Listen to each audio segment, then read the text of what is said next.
Hello, welcome to the We Are Searching YouTube channel. In this video, I'm going to show you how to create a Facebook account on Facebook app step by step. First, go to Facebook app on your phone. Tap on Create a Facebook account at the bottom of the page. Tap on Next button to begin creating a Facebook account.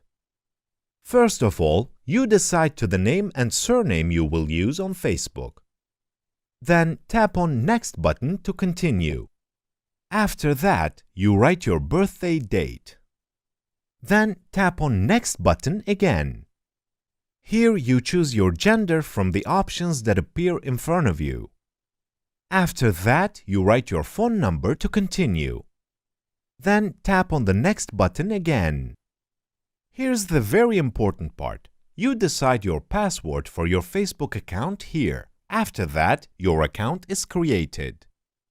However, in order for your account to be approved, you need to write the confirmation code you received on your phone in the section that appears in front of you. Thus, your Facebook account creation process is completed. I hope you enjoyed the video. If you want videos like this to come, don't forget to subscribe to our channel, like the video, comment, and click the bell for new videos.